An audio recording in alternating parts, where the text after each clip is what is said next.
बदकिस्मत फनकार जिनके जनाजे में कोई शरीक नहीं हुआ। नाज़रीन, हर अरूज को जवाल और जवाल को अरूज, ये कुदरत का कानून है। हर इंसान की जिंदगी एक सबक आमूज कहानी है। तो आज की इस वीडियो में हम आप लोगों को ऐसे अजीम नामवर बड़े बड़े फनकारों और गुलकारों के बारे में बताने जा रहे हैं कि जिन्होंने अपनी जिंदगी का आखिरी हिस्सा इंतहाई गुमनामी की हालत में और बहुत अजियतनाक गुजारा, जबकि इनकी नमाज जनाजा में भी कोई शरीक ना हुआ, हत्ता कि इनके आखिरी वक्त में कोई भी इनके साथ नहीं था। ये अजीम नामवर और बदकिस्मत फनकार गुलकार कौन कौन से हैं, जानने के लिए वीडियो को आखिर तक जरूर देखें। रूही बानो।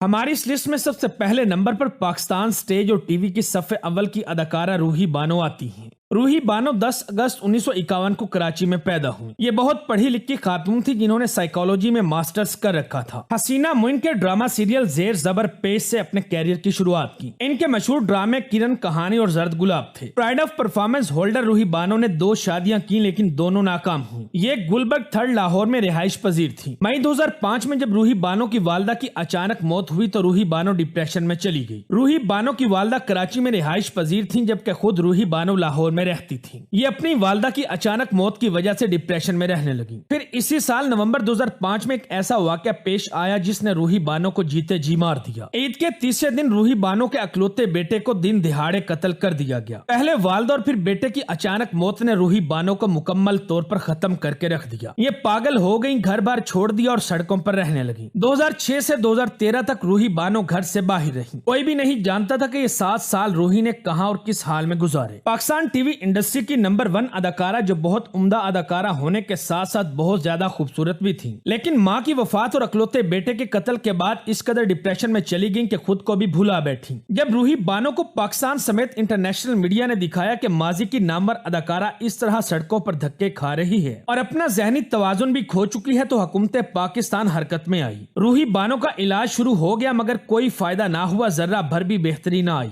हैरानकुन तौर पर इसी हालत में रूही बानो पर कातलाना हमला भी हुआ, लेकिन खुशकिस्मती से ये बच गईं। दरअसल रूही बानो एक मालदार खातून थी। गुलबर्ग 3 में इनका आलीशान घर था जो कि करोड़ों रुपए की मालियत का था। फिर अचानक 3 जनवरी 2019 को मालूम हुआ कि रूही बानो तुर्की के शहर इस्तांबुल में है, जहां इनका इलाज चल रहा है, लेकिन गुर्दे फेल हो जाने की वजह से इनकी मौत वाकया हो गई। रूही बानो की बहन की जानिब से यह कहा गया कि रूही बानो की मैयत को पाकिस्तान लाकर उसके बेटे के पहलू में दफन किया जाएगा, मगर अफसोस के रूही बानो की मैयत को पाकिस्तान भी ना लाया गया और इनकी तुर्की में ही ईमानतन तदफीन कर दी गई। इंतहाई अफसोसनाक बात यह है कि रूही बानो के नमाज जनाजा में चंद लोगों ने ही शिरकत की और यूं पाकिस्तान की नामवर फनकारा को गुमनाम और लावारिस समझते हुए दियारे गैर में ही दफन कर दिया गया। पाकिस्तानी पॉप गुलकारा नाजिया हसन। नाजिया हसन जो किसी भी तारुफ की मोहताज नहीं, इन्होंने बहुत कम उम्री में बेपनाह शोहरत और कामयाबी समेटी। इनका शुमार पॉप इंडस्ट्री के चंद बड़े बड़े नामों में होता है। बहुत ही प्यारी और मासूम नजर आने वाली नाजिया हसन, जिसको क्वीन ऑफ पॉप म्यूजिक कहा जाता है, इन्होंने 10 साल की उम्र में गुलकारी के मैदान में कदम रखा। 1965 को कराची के एक पढ़े लिखे और अमीर घराने में पैदा हुई। ये एक मॉडर्न घराना था। नाजिया और इसका भाई जुहेब दोनों ने एक साथ मिलकर गुलकारी के सफर का आगाज किया। पीटीवी के प्रोग्राम कलियों की माला से शुरुआत की। ये दोनों बहन भाई लंदन चले गए और म्यूजिक के मुतालिक बाकायदा तालीम हासिल की। फिर इंडियन फिल्म कुर्बानी के लिए गीत आप जैसा कोई मेरी जिंदगी में आए की रिकॉर्डिंग की। इस गीत ने नाजिया हसन को अरूज की बुलंदियों पर पहुंचा दिया। फिर इसके बाद एक से बढ़कर एक एल्बम रिलीज होता चला गया और नाजिया शोहरत की बुलंदियों को छूती चली गई। 1992 में नाजिया हसन अपने कैरियर के अरूज पर थी कि अचानक एक खबर मिली कि नाजिया हसन को कैंसर हो चुका है, जो कि फेफड़ों का कैंसर था। उस वक्त नाजिया हसन की उम्र सिर्फ 30 साल थी। फौरी तौर पर इलाज शुरू करवा दिया गया और इन्होंने म्यूजिक इंडस्ट्री से भी किनारा कशी इख्तियार कर ली। 2 साल मुसलसल इलाज चलता रहा और बिलाखिर कैंसर को शिकस्त देने में कामयाब हो गई। 1995 में कराची के मशहूर बिजनेसमैन इश्तियाक बेग से शादी कर ली। दोनों को अल्लाह पाक ने 1997 में एक बेटे की नेमत से नवाजा। कैंसर से रिकवर हुई लड़की ने एक बच्चे को जन्म दिया, जो कि किसी भी मौजे से कम नहीं था। अपने बच्चे के साथ 2 साल बहुत हंसी खुशी गुजारे। इसके बाद 1999 में इनको कैंसर ने वापस फिर से आ घेरा, जिस पर नाजिया डिप्रेशन में चली गई। नाजिया को मालूम हो चुका था कि इनकी जिंदगी अब बहुत कम है। इसी वजह से दोनों मियां बीवी ने अपने बच्चे के साथ भरपूर वक्त गुजारा। ये अपने बेटे के साथ जिंदगी गुजारना चाहती थी, लेकिन इस बीमारी ने नाजिया हसन की इस ख्वाहिश को पूरा होने नहीं दिया। 13 अगस्त सन 2000 को दुनिया मौसीकी की ये अजीम गुलकारा दायरा फानी से कूच कर गई। नाजिया हसन को लंदन में सुपर्दे खाक कर दिया गया। नमाज जनाजा में फैमिली के अलावा चंद लोगों ने ही शिरकत की। इनको लंदन के मुकामी कब्रिस्तान में सुपर्दे खाक खाक किया गया। यूं पाकिस्तानी पॉप म्यूजिक की इस अजीम फनकारा की जिंदगी का इख्तिताम सिर्फ 35 साल की उम्र में हो गया।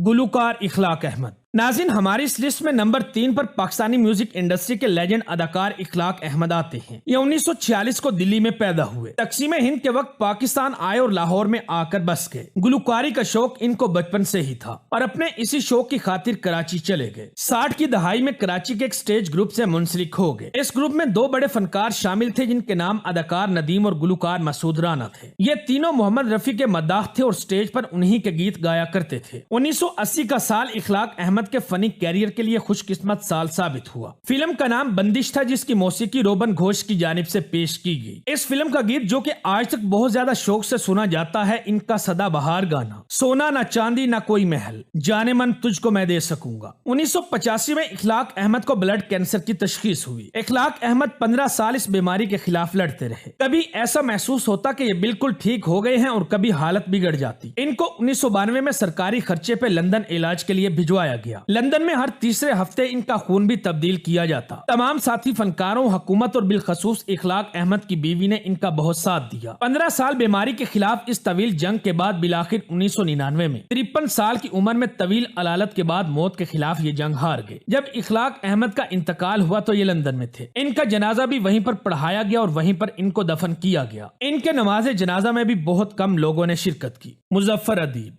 हमारी इस लिस्ट में नंबर 4 पर पाकिस्तानी फिल्म इंडस्ट्री के सीनियर तरीन अदाकार मुजफ्फर अदीब आते हैं। मुजफ्फर अदीब, जो कि किसी भी तारुफ के मोहताज नहीं है, पाकिस्तानी फिल्म इंडस्ट्री के सीनियर फनकार हैं। ये ऐसे फनकार हैं जिन्होंने अपने कैरियर का आगाज मुंबई फिल्म इंडस्ट्री से किया। ये 1934 को बम्बई इंडिया में पैदा हुए, जिनका ताल्लुक कश्मीर से था। मुजफ्फर अदीब न सिर्फ बेहतरीन फनकार बल्कि आला तालीम याफ्ता भी थे। इन्होंने उर्दू लिटरेचर में मास्टर्स की डिग्री मुंबई यूनिवर्सिटी से हासिल की थी। ये उर्दू लिखारी थे जो कि स्क्रिप्ट लिखा करते थे। ये राज कपूर के वालिद पृथ्वी राज कपूर के साथ वाबस्ता थे। इसके अलावा ये इंडियन नेशनल थिएटर में बतौर असिस्टेंट डायरेक्टर की पोस्ट पर फाइज रहे। फिल्म डायरेक्टर जिया सरहदी की फिल्म जिसका नाम फुटपाथ था 1953 में रिलीज हुई। इसमें मामूली सा किरदार मिला जिसको बहुत अच्छे से निभाया। इस फिल्म में मशहूर अदाकार दिलीप कुमार, अदाकारा मीना कुमारी और अनवर हुसैन शामिल थे। इस तरह अदाकार मुजफ्फर अदीब ने इंडिया में रहते हुए तकरीबन 30 के लगभग फिल्मों में काम किया। मुजफ्फर अदीब पाकिस्तान बनने के बाद भी वहीं पर सेट रहे, यानी इंडियन फिल्म इंडस्ट्री के साथ वाबस्ता रहे। 1962 में इंडिया छोड़ने और पाकिस्तान जाने का फैसला किया। किस्सा मुख्तसर यह कि कुछ वजूहात की बिना पर पाकिस्तान आ गए और यहाँ की फिल्म इंडस्ट्री के साथ वाबस्ता हो गए। मुजफ्फर अदीब एक खूबरू फिल्मी अदाकार थे जिनको पाकिस्तानी फिल्मों में एज ए विलन कास्ट करने का फैसला हुआ। 1964 की उर्दू फिल्म दाल में काला से बतौर विलन अपने कैरियर का आगाज किया। फिर उर्दू फिल्मों से होते हुए पंजाबी फिल्मों में काम करने लगे। मुजफ्फर अदीब साहब को यह एजाज हासिल है कि इन्होंने लेजेंड दिलीप कुमार से लेकर पाकिस्तानी अदाकार शान शाहिद तक तमाम मशहूर हीरोज के साथ काम किया। अपने कैरियर के आखिर में अदीब साहब फिल्मों से ज्यादा स्टेज में मसरूफ रहे। इनकी आखिरी फिल्म का नाम मजाजन था। 20 मई 2006 को मुजफ्फर अदीब साहब को अचानक हार्ट अटैक हुआ और इनको फौरन पंजाब इंस्टीट्यूट ऑफ कार्डियोलॉजी में दाखिल करवाया गया। ये एक हफ्ते तक जेरे इलाज रहे और 26 मई 2006 को वफात पा गए। मुजफ्फर अदीब साहब ने 3 शादियां की थी, मगर आखिरी शादी में से एक अकलौता बेटा था, लेकिन वो भी जहनी तौर पर मासूर।